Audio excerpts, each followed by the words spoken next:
7 ปีที่ผ่านที่เดินร่วมทางกับอายคนนี้ ที่น้องเอิ้นว่าแสนดี แต่มามือนี้เหตุกันได้ลงปานน้องเป็นหมาไอายตีไอายขาแล้วทิ่มลงคลองไอายขาตกรรมชีวิตของน้องไหลน้ำอ่องลงบ่เคยปูสาจากบ้านเกิดมาหวังปากสาตาให้อายดูแลย้อนคำว่าหักแท้บ่พันบ่แปร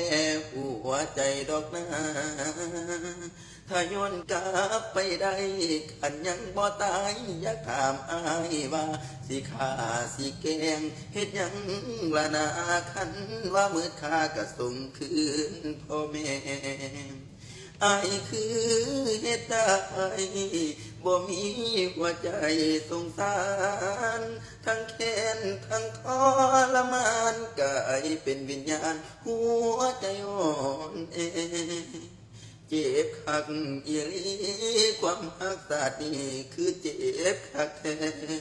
เฮ็ดปานลูกบ่มีแม่คือสัวคักแท้หัวใจของอาย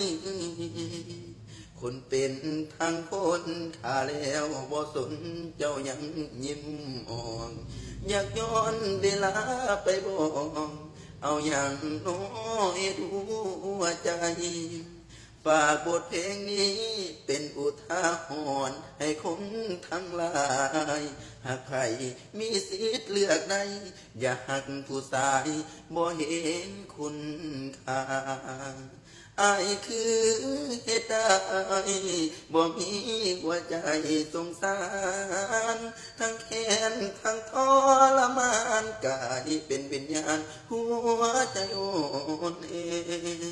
เจ็บคักอีหลีความรักษานี่คือเจ็บคักแท้เฮ็ดบ้านลูกบ่มีแม่